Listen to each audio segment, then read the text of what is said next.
Aiwa, ndichida kutendai muri Zimbabwe nekuda kwesupport yamunotipa pano paSNTV basa richienda mberi. Aiwa, nhasi ndakamira namukoma Tafadzwa. Mukoma Tafadzwa ane dambudziko ravakasangana naro ratinoda kuti tingodzokera kumashure tonzwa kuti nhasi vari papi. Ngoma, makasimba here? Tipeni makadiyo. Tiri nani, muri Zimbabwe ingada kuziva kuti zita renyu munonzani uye mune makore mangani? Zita nonzi Tafadzwa Mutapaunga, ndine 28 years.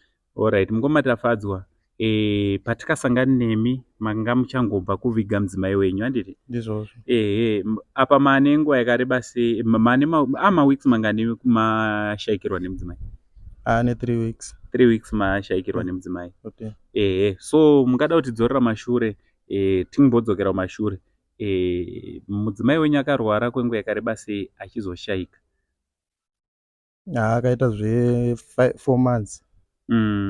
Chingobatsira chiti apa ngo zvingaite nani. But zvakaramba. So zvikazongozorora kubva ashayika. So makasiyirwa mwana vana vangani?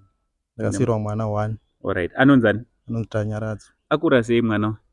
Ane 2 years 8 months. 2 years 8 months musikana, handiti? So mungada kuzivisa muri Zimbabwe kuti chii chakazoitika mushure mekunge maviga mudzimai wenyu? Hama dzakatiwo kudii pakuchengeterwa kwemwana wenyu? Pakuchengeterwa mwana, hama ndakashaya anochengeta mwana bhozi vakaramba. Ndakangoviga mudzimai wangu, hama dzangu dzakabva dzangotiza dzese. Ndangosarawo ndega nemwana. So zvadaro, dambudziko ramaisangana naro pakuchengeta mwana nderipi? Dambudziko mwana ndasingakwanisi kumuchengeta ndiri ndega bhozi zvaindiremera. Apa maienda futi kubasa? Alright. So patikazosvika isusu tichikuona ipaipai, kusvika pari nhasi nderupi rubatsiro rwamungati mawana kubva ipopai kusvika nhasi? Rubatsiro ndaruwana nokuti ndakawanirwawo pokugara. Ndopanda kuwanawo ndichigarawo. Ko mwana akawanikwa ari kuchengetwawo, ari kugara zvakanaka. Kureva kuti mese muri kubatsirwa zvakanaka. Alright. Ko ndezvipi zvamungadawo kuchema kumhuri yeZimbabwe kune angadawo kubatsirai? Ndezvipi zvamuri kuda kubetserwa nazvo kune vane zvavangada kubatsirai nazvo? Pokugara ndakapawana, but ndokumbirawo kuti kana pachiwanika tine kuda kuchengetawo huku. Ndikwanise kubatsirawo mwana wangu. Alright. So mukoma Tafadzwa panapa pekugara vanapo pakasununguka zvakanyanyisa, although hapona pasina magetsi, but mvura iripo. Pane chirugu chehuku chiripo chekuti vanokwanisa kutochengeta huku, vakakwanisa kuriritira mwana wavo. So kwavaishanda, mari yanga isinganatsobuda zvakanaka. Mungoziva zvemumapurazi zvinhu zvavo zvisinganatsofamba zvakanaka zvachese, zvekutoti hapa pakatoipa. So vanenge vachida kubatsirana namukoma Tafadzwa tibate panhamba dziri pascreen. Also foni munayo here mukoma?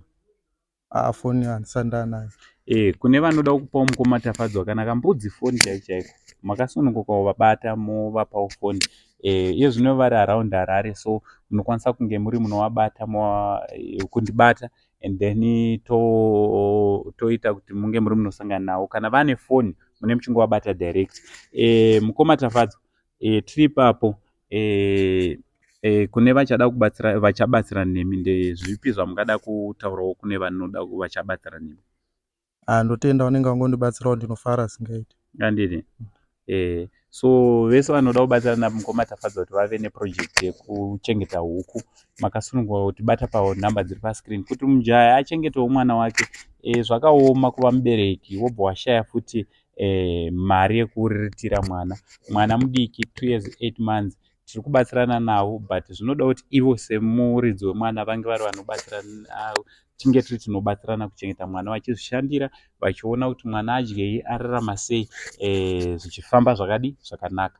Muri yeZimbabwe ndichitenda kuti muchabatsirana nesu kuti tibatsirane namukoma Tafadzwa. Vanoda kubatsirana nesu, nhamba ndo dziri pascreen, chimbotibatai panhamba dzeSNTV, tobatsirana namukoma Tafadzwa. Thank you so much, mukoma Tafadzwa, nenguva yamatipa yekukurukura. Ndotenda. All right. From Uncle Saint, the only Zimbabwe SNTV crew, for now, it's much love.